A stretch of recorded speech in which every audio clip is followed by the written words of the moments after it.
Hey, family. Welcome to my favorite day of the week, which is Thursday, Teenage Thursday, where we actually highlight persons and individuals who I feel are genius. I call them behind the genius.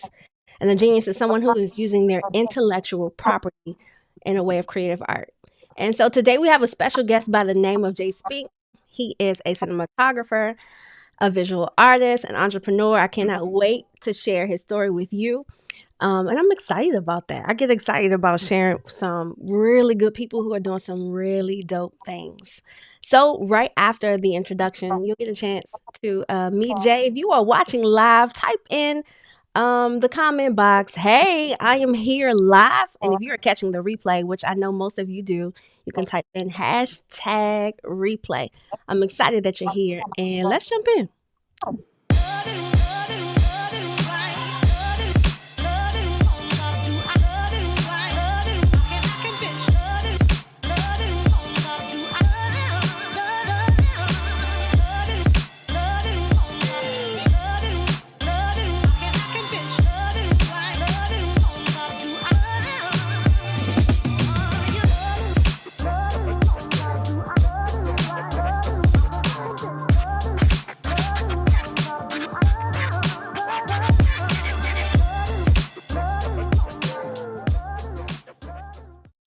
Hey, Jay. What's up, Nita? How you doing? I am doing good. I'm so glad to have you here. People are in for a treat because I had the privilege of watching your journey. And so I kind of know I got the backside. That's why I giggle inside. But it's a privilege to have you and to share your story with others today. It's a privilege to be here. I'm grateful that you even thought of me to have me. Of course I did. So come on, tell the people, who are you and how are you adding value to the world? My name is Jonathan J. Spinks. I've been going by Jay my whole life. My friends don't even know what my real name is. But the way that I'm adding value, what I do is I'm a filmmaker, multimedia creative. I'm a cinematographer. All things fashion. I'm a fashion designer, and latest to my resume, I'm a sneaker designer as well. I'm a footwear designer. So, um, just kind of combining my passions and all of my loves, and just picking my seasons and trying to be great at that, and encourage those who have the opportunity or take interest in my journey, and just trying to just be as great as possible. Whatever I put my mind to, I just want to just give my gift to the world, whatever that might be at the time. Whatever God says, my boy, go ahead and do, I'm going to do that to, the best of my ability. So funny that you said, give my gift to the world and do it at my best. I was Hmm. watching a video of you 8 years ago. You were being interviewed at your university, and the interviewer asked, and I was going to play it today, but um, she said, "What advice would you give to someone who is like, who wants to like do what they love or something like that?" And you were like, "Give it your all. Just give it your all. Do your best. Take every opportunity and make it your best." And that has always been your language. So I appreciate that about you. I appreciate you for digging that up. That's so true, right? Oh, I do my little research. So, I know most people are very curious when they meet a person whom is very accomplished. How did you get to this point? So, how would you describe your teenage self? How is that is that distinctively different from Jay today, or what were you like as a teen? I say experienced. You know what I mean? Just getting out there and just going for it. Just I think the best way to describe my teenage self would be fearless. Mm, Not being afraid to be a part of different clubs and organizations, not being afraid to hang out with different crowds and get a different experience than what I was used to. Um, just living in the metropolitan area, when it was kind of frowned upon, just hopping on the train and going from, the northern or northeast side is not even a word, but the northeast side of Maryland, to the deepest side in the south that the orange, green, or the blue or whatever line could go, and just kind of having experiences, and with that came a knowledge that you don't find in books, that your parents don't explore, and it kind of just broadened my horizon and gave me a different perspective. So um, just being fearless, not being afraid to say yes. I would still define you as fearless because I don't know how a person behind the camera turned into a clothing designer and then the clothes be dope as I don't know what. But we're gonna get Crazy. to that in a second. It's very crazy. Um, what would you say? At what age did you kind of discover that you had an interest in like the realm of art? My whole life, I don't even think that I thought outside of the realm of art. Kindergarten through eighth grade, I went to a performing arts school. It's in Prince George's County, Maryland. In Landover, Maryland, I went to a school called Thomas G. Pullen. And at that age, I just chased my interests. So you have 8 different art forms. You have visual art like drawing. You have dance. You have theater arts, which is drama and acting. You have media arts and television productions and film. You have piano, orchestra, band. And then I know I'm missing one, but it's 8 different art forms, and my mom, my dad, they made me take all of them. So, on Fridays or whatever day of the week dance was, I was in there in my tights and my white t-shirt. And, my life kind of just took me in a direction of what that interest was. And I used to be a visual studio artist. I used to draw and paint. And then I just had a passion for telling stories, which kind of gravitated me towards film and photography. And it's just crazy because I was 7, 8 years old at the time. I graduated from Pulling at 13, and I'm 32, and I'm still living the life of an artist. I don't think I ever got away from it.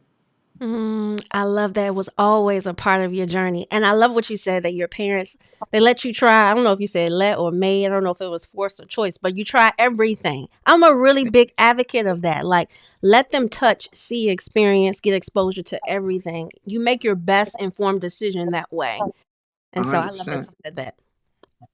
I love that you said that. Speaking of art, I want to pull up this video I found online. It's a video of a young man who is doing what he loves, and you were able to capture it.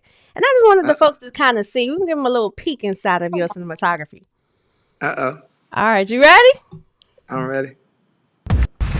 Jaden, what do you want to be when you grow up? When I grow up, I want to be a quarterback.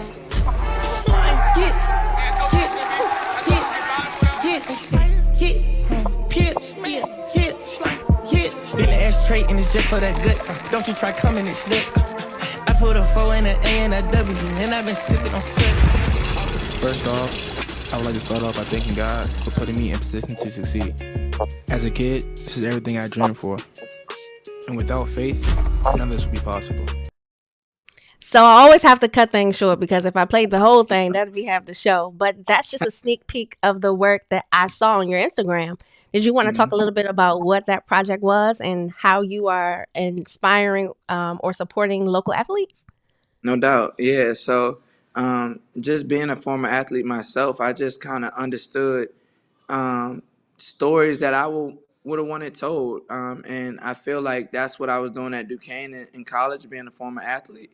Um, I just feel like I found a gap in a lane, and it was telling authentic athlete stories. And I feel like any athlete who goes through the process and plays, you can appreciate that because it's a difference as, a photographer or a videographer just capturing a sport as opposed to a former player Mm, that is, you know, gifted in photography capturing the sport. You tell it from a different lens, you tell it from a different eye, and you tell it with a different emotion.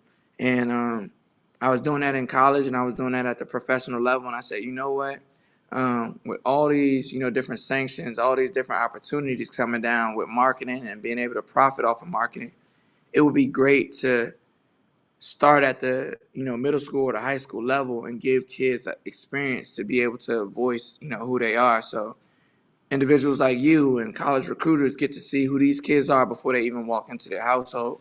And we've been able to wow. find a lane and just tell these stories that really um, Wow. express who these kids truly are, as opposed to seeing them on the Instagram, seeing the captions that they Mhm. post, and coming up with a preconceived notion of what you think these kids are. I just wanted to put the pen in their hand and allow them to, tell their own story. Jeez, that is so powerful. Do you the level of creativity and professionalism for a high schooler. This is No what doubt. professional athletes pay for, and to No me, that's doubt. raising the bar. That's excellence. It pure, No doubt. No doubt. But one pure of the things excellence. that they always say about us, when I say us, I mean athletes, I mean minorities, is that, when we get to the next level, whether it be college or professional, we don't know how to spend our money. We're not business savvy.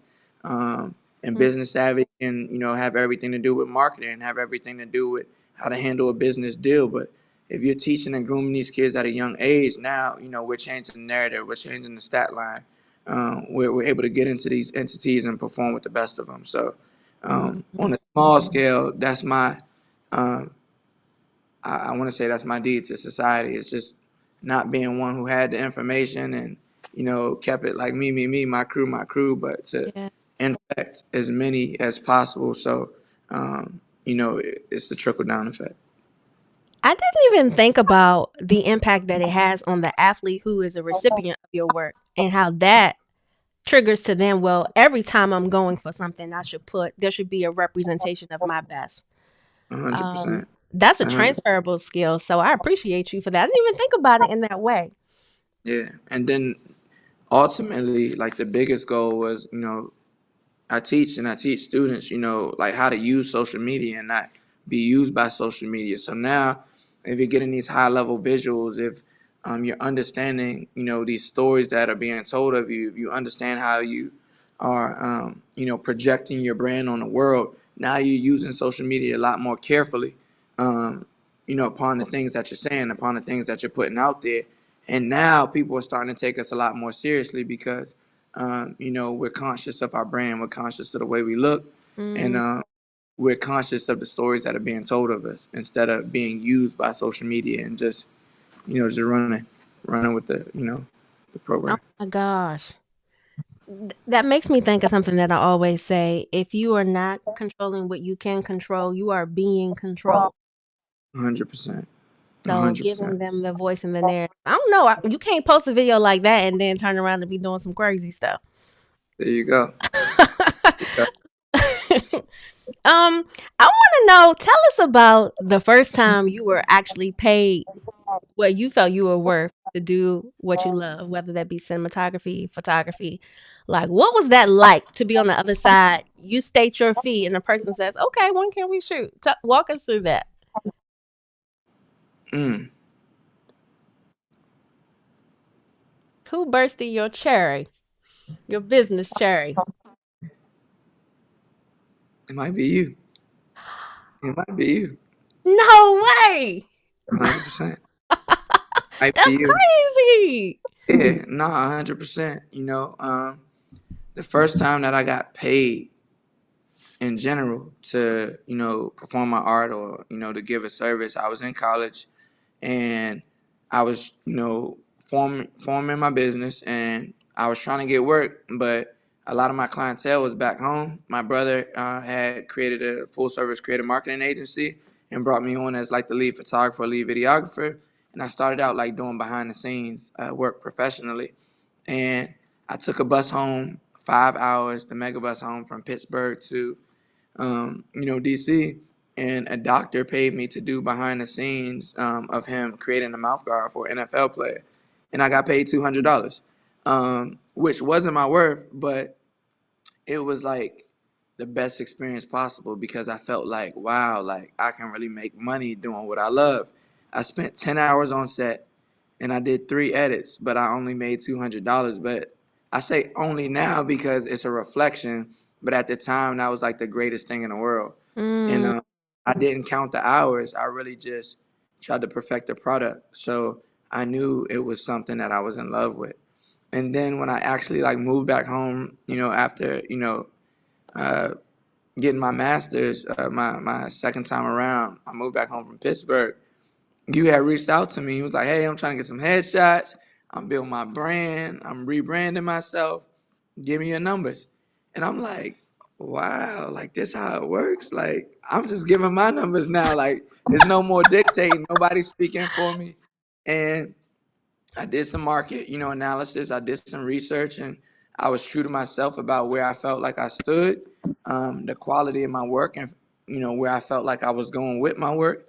and I said my number, and I literally, I'm telling you this for the first time, but I like prayed about it, and I sat back nervous, like, God, if she don't want to pay, then like, don't dim my confidence or nothing like that, but just help me understand that it's not for me, Mm. And okay, I'm gonna get right back with you. And then he's like, give me the dates, give me the location, I'm with it. How do you take your deposits? And you asking me those questions, I never told you, but in turn grew me up in business and made me step up, on my A. And I was just like, wow. So I don't have to be afraid to ask for my number, and I did. You know what I'm saying? And Oh, obviously I won't say numbers on here, but I was just so like thankful that you paid it and impressed with how determined you were to get the product that you wanted. And that taught me a lesson forever, is like to never compromise, your brand or the quality. mm-mm. You know, you might got to work a little bit more, save a little bit more, but make sure that you continue to put your best foot forward. And whether you stay at that level, you grow to new levels, you work with different artists, whatever the case may be, like at that present time where you are, put your best foot forward. And I always loved that about you, and I appreciated that about you, and it grew me up. So you bursted my Wow. business. Yeah, That's yeah. crazy. And as I So, was preparing for the show, something told me go back and find those photos that Jay took so you can share. So I'll probably have to put them in the comments. They're dope, by the way. I mean, they're very dope. yeah, And yeah, I love back at it. and I do too. What I was gonna say was that um dang, I lost my train of thought. What was I about to say? It was when you stated your price, I'd never paid that much. But Wow, I always feel like if I value someone's art, I never ask for them to adjust their fee ever. I like And that. if I'm coming to you, I trust. Like I done did my research. You good. So you stand Right. on my end. So what you say, that's what I pay. That's my That's what motto. I like that. I Hmm. like that. You say that's okay. I like that. I like Sierra that. Then it's said, that's good. yeah. Then it's on you to maintain that. You know what I mean? I always say to everybody, it's like, I put everybody around me on. It's on you to stay there. You know Mm. what I mean? So based upon that experience, based upon, the work that you do, when I pay that price is whether we continue to do business or we go our separate ways. But I like that. I appreciate you. I appreciate you. So walk us through what a typical day of work is for you. And before you do that, you can kind of tell us where you were here and what you were doing. We know what you was doing, but tell us in your own words. Yeah, I think that was 2019. Yeah, 2019 in Denver. I was in Denver, Colorado. That was my first time ever shooting a Denver Broncos game. Um, and it was crazy because that was week 2 of the season. And week 1, one of my photography boys in my unit, in my network of photographers that I look to, that I respect their work, just high level. I seen him post on his social like he was in New Orleans or in Atlanta and got like a press pass credential. And um, for young African Americans, just young creators in general, it's very rare when you get on the field to create at that level and to capture content at that level. So the fact that I saw him doing it, I was just like, I was around goal setting time, and I was like, okay, yes, this is one of my goals that I want to achieve this year, that I'm gonna achieve this year. And the illest thing about that entire moment is that when I saw it, no hate came across my body. It's literally just inspiration and desire. And I was like, God, if it's for me, like, I want to be there. I'm going to be there by the end of the season. And the craziest thing in the world is, I just told you that that was week 2. And when I seen my boys press pass, that was week 1. So I prayed about it, and I said to God, like, look, this is what I want to do. And whatever I got to do to get there, I'm going to turn my work up to get there. And one of the athletes that I was working with had a great game, a big game. And he was like, yo, I want to bring my photographer in, and he hit me up literally right after his game and was like, yo, what do you think about shooting from the field next week and building with the Denver Broncos? And I'm like, what? Yes, I'm there. And it's just crazy how God works. Is like everything is aligning up for you. You just have to trust him and be prepared. And I literally prayed about it. 7 days prior, and 6 days after that, I was on a flight to Denver. For the first time in my life, I was going to Denver. I was extremely sick, like I had like a stomach virus um, on Friday night, and I'm like, no, like there's no way that I can miss this opportunity. So I get on the flight to Denver, and I'm literally going through it, and I was battling, that whole process of whether I should go or not, and I did it, and then Mm. altitude sickness and everything like that. So I got on the flight, and I got there, and I was sick crazy, but Sunday when it was time to go to work, I showed up, and it was like one of the best experiences ever. So from Sheesh. there, I've been shooting for the Broncos for like the last 3 years. Amazing. That's an incredible story. I Hmm. pulled out. I want some more memories. I had to go in the archives. Where were you here?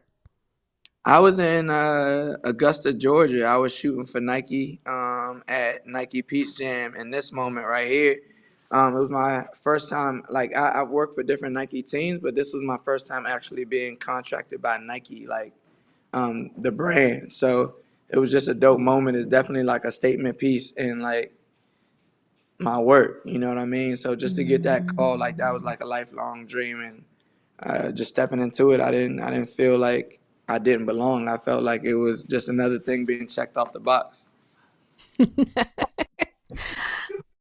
Is this you, by the way? Who That's is me. this? Me. Where you Yeah. going? Where you coming from? Was that my first time? That might have been my. That was my first time on a private jet. I was flying back from Virginia Tech from Blacksburg to. Hmm. We flew from Blacksburg to L.A. One of the clients that I work with. Oh, if you know anything about Virginia Tech or Blacksburg, you can't, like, the airports are far away. It's like the nearest airport might be 2.5 or 3 hours away. So if you have the means, most people fly private because they have a private airstrip on campus. So we flew, and it was a hell of an experience to say the least. Man, you got some great moments. This is our last one. Where Yeah. were you here? Yeah. So I was in Denver again. That was my last game in Denver that season. They were playing against the Oakland Raiders. And it's just crazy how, the moment came full circle because I was wanting to make that happen. And then I made it happen. I think I might have shot in Denver maybe 6 times that season. And Hmm. then that was the last home game. So one, with that, like the first time through, again, most minorities, especially young creators, don't get an opportunity to shoot like that. And then the ones who do is kind of just like you to yourself because you're trying to get your job done and move about. But that was my last time in Denver, and just to see some of the older photographers, kind of pull me aside, it's like, yo, are you such and such? Like I seen your work, like I'm feeling it, and it really kind of stamped me in that network. So that was a moment. Obviously, like you can see it on my face. That was definitely a moment where I felt like, okay, I've arrived. You know what I mean? Yes. Oh my gosh. And speaking of arrival, one of the things that I do admire about you and advice that you gave me a few years ago, you said to continue posting. You were referencing social media. Post everything because it may not be, in your opinion, your best, but someone else might see it and be like, that's dope. So don't limit or overthink. Just share, share, share. And so I went all the way back. I went on your YouTube channel. This was your work that you did 4 years ago. And I watched it to see, like, is there a difference between Jay 4 years ago and today? So I'm going to let you Yeah. guys take a peek at some footage Jay did 4 years ago. 1600, so like, on no like, I go down. In the club, popping with my, pull that pop. Blood rocking on them jiggers, on the money.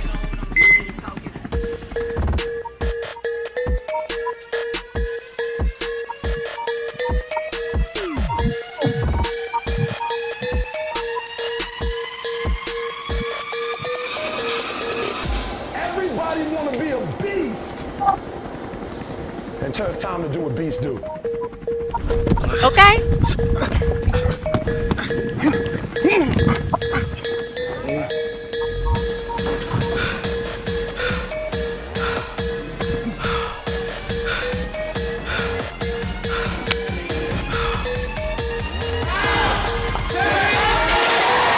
I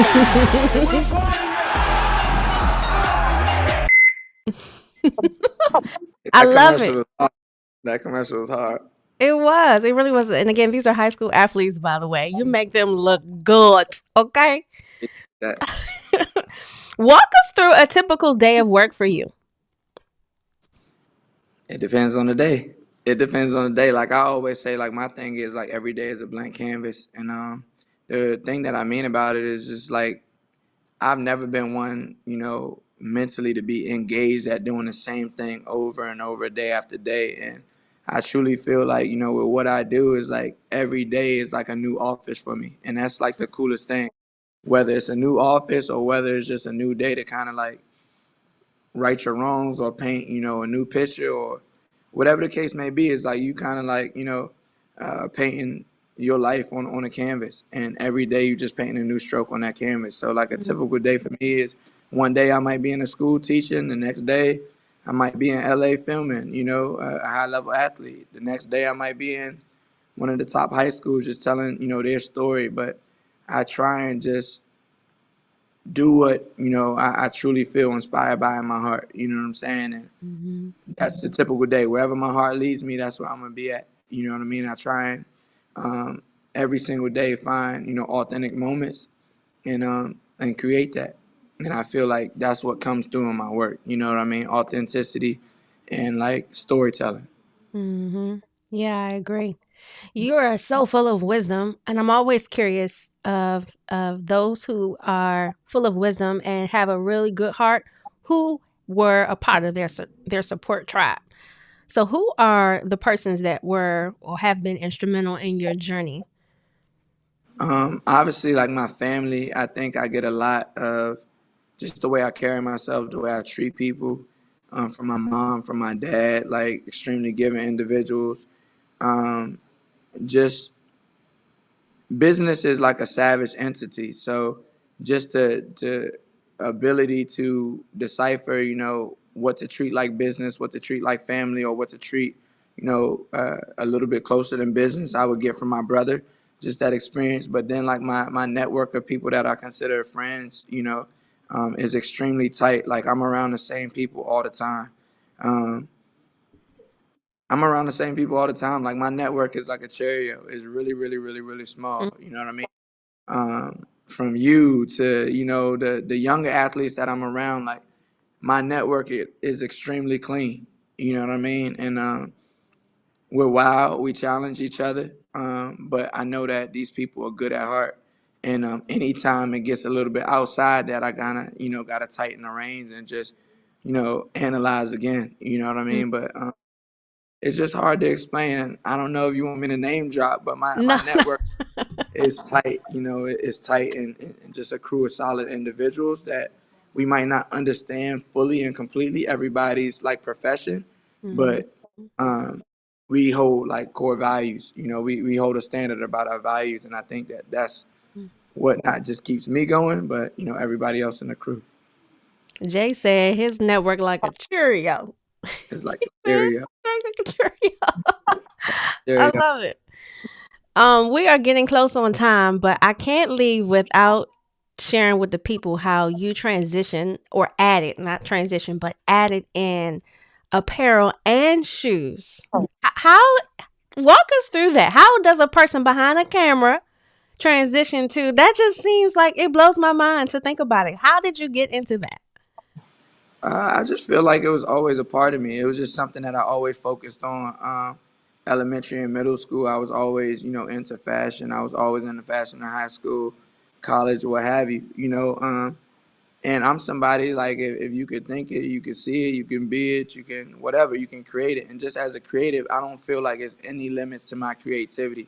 Mm, Like when you're a good basketball player, a good football player, and you're like, man, how did they do that move? Like whatever. I feel like I'm that way creatively. It's just like if I really set my mind to doing something, I'm going to lock in for 6 months, 3 years, 6 years, whatever it takes to see it through. So like the sneaker, I was working on it for 3 years. I just didn't say anything about right. it. The clothing line, I really sat tight on filming and really locked myself in to find like a production company to, find quality material. I worked on that for a year and a half. And once I found a product that I felt like represented who I was and who people see me to be fashion and was true to myself, I'm like, okay, now it's time for the world to see it. And I really trust my judgment, my creativity, and my eye. And I'm like, if I'm feeling it, I think the world will. And I just ran with it. You definitely did. And I'm rocking one of the first releases. This is a I hoodie. appreciate that. I'm I rocking appreciate it it. And tonight. go put it on right now. It's icy. Thank Icy. you. Yeah. So, if you in media, that means you probably shot and produced most of your own marketing materials to promote the clothing No line doubt. and the shoes. No And doubt. so I jumped on IG and caught your promo video for the release of the shoes that you did in July of this summer. And I wanted the folks to see this is all the behind the scenes. Yeah. Goal was just to create something that was a transformative shoe that could transform lifestyles. And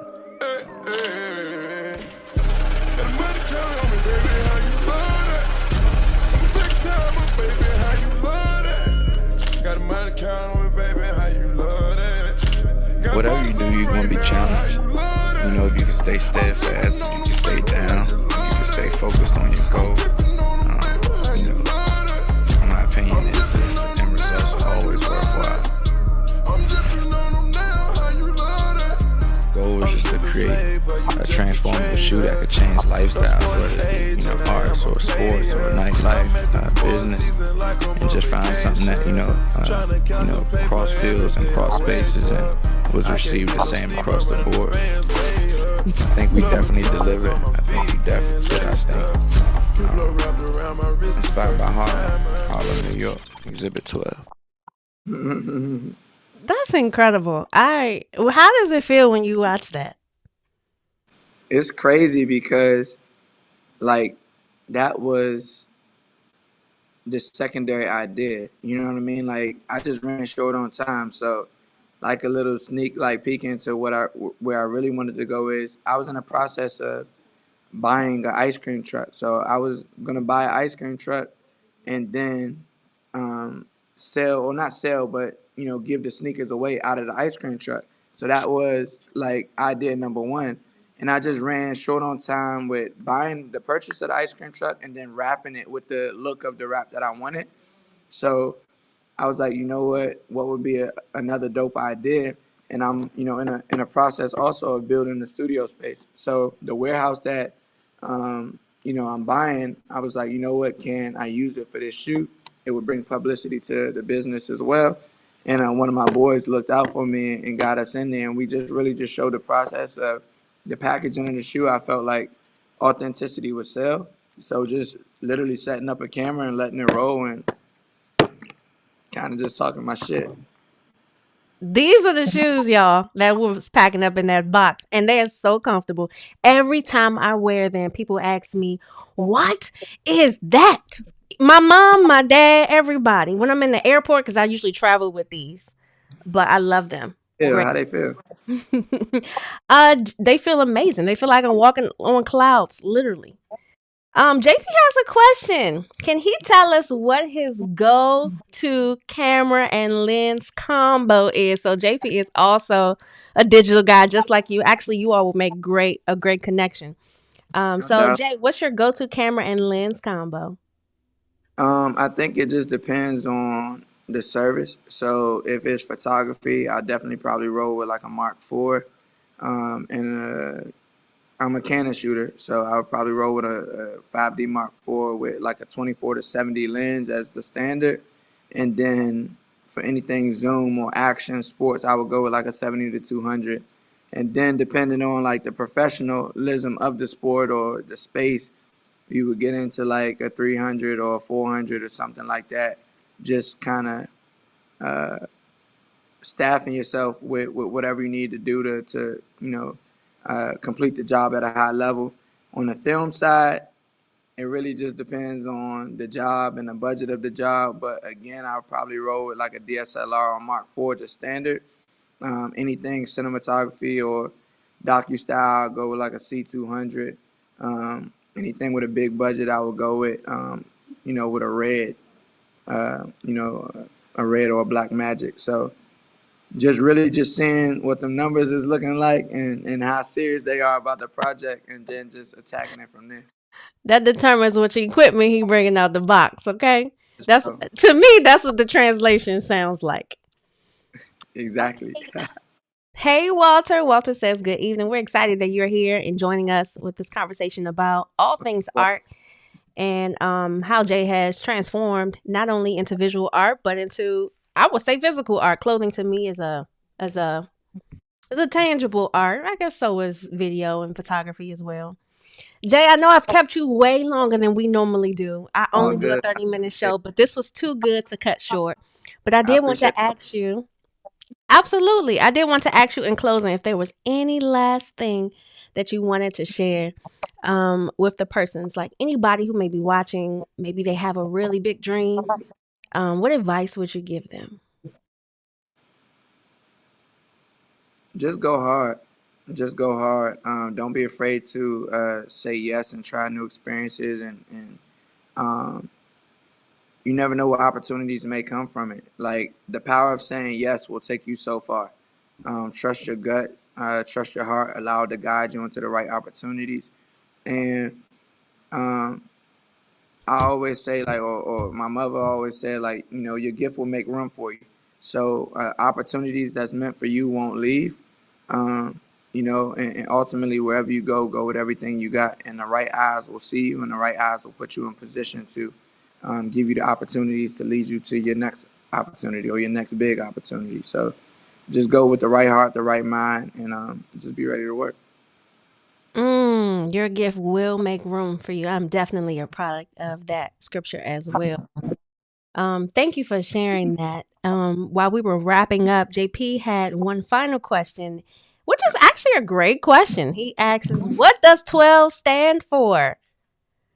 Everybody be asking that. I never really tell people, but so the 12, like my grandmother passed away when I was in first grade and my brother was in second grade. So I just vividly remember like a moment of being here as a student at Thomas Pullen and my class like making cards, for my grandmother, to for us to take to New York and give it to her when we were in the hospital. So Mm. she was just like, just learn, from these experiences and kind of carry it with you. So I took those two, numbers and put it together. My brother always wore two in high school and sports in college, and I never really wanted to wear one because I didn't want the attention. So I just put it together and wore 12. And then from like a biblical perspective, if you look at like the 12 heavenly gates or the 12 apostles and whatnot, and if you do your research biblically, like it says that God used the number 12 to kind of assemble governmental perfection. So like that's what I strive for in my art, and that's why I wear or promote and use the number 12. Wow. I didn't know that. That's deep. Yeah, so I don't really be trying to explain it, but that's what it is.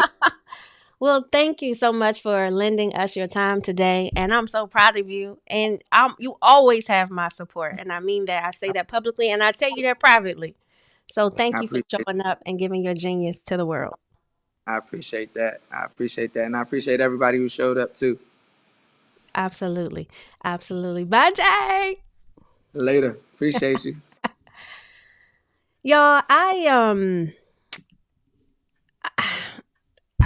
get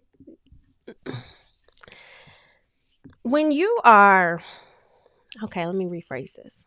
I know Jay. What I didn't tell y'all was how I know him. When I was in high school, make this real quick. I transferred to a high school that was not in my school district, and the guidance counselor at the time was Jay's mom, and she invited me to come in and help her with her stuff. She had Jay's pictures like on her computer. She talked about him all the time. My son, he plays football. He's this, he's that. And it was almost like he was my brother as I got close to his mom, who was my guidance counselor. And so one day, I knew him by name, I knew him by face. One day I was on Facebook and he popped up as people you should know. And so I added him on Facebook and I messaged him and I was like, "Hey, I feel like I know you because your mom and I have like built this rapport." And he was like, "I know exactly who you are because my mom has talked about you." So it's crazy. So I was like, "You're like my brother." And he was like, "You're like my sister." And at that time, he had just like maybe just graduated from college. But I could see like his level of creativity through his work then. And I saw him posting photos, or he was doing photography. And I asked him, I said, hey, would you be willing to take my headshots? And when he told me the price, I was like, my God. But I transferred the money from my savings account so quickly because, as I mentioned earlier, when I see something in someone, like when you say yes to another person's uh, value, that affirms them. I know that because that it does the same thing to me in business. And so I love to do that to other people. So while it was a stretch, it was one of the best photo shoots that I've taken to date. So much so that the next Christmas, I gifted my mom a photo shoot with Jay, and she fell in love with it. And so I say all that to say, no one thinks, well, let me rephrase that because I've been demystifying this by having Behind the Genius, but we sometimes undervalue the arts and the potential that they could have on our children. Sometimes we undervalue the involvement of arts and how they could impact our kids. I think Jay's story reminds us that every instrumental small piece, every intentionality that we have around showing, exposing our kids to every possible option, you just never know where it may take them. And so I'm not only proud, but I'm almost like, I'm floored at what God has done through Jay's journey. And we know that this isn't the end. So much more in store. Walter said, I love that. Thank you, Walter, for watching tonight. And JP says, thank you for a fantastic show. Just follow Jay. We need to support more Black creators like him. What a great show. I agree. And, I'm intentional about the persons that I invite. I know a lot of people. I could just interview anybody, but I'm selective. I want to prove to you what's possible when we really work in our zone of genius. And so every person that you see me bring up here, I don't get no pushback or no kickback. It's intentional. And so I pray that you are blessed by it and that you have an awesome night. And thanks for sticking with me because this show is long. I love you, family. I will see you next Thursday for Teenage Thursday, 8 p.m. Eastern Standard Time. And if I could end by saying anything, I would say don't undervalue that little thing inside of you that lights a fire. Who knows where it may take you. See you next Thursday.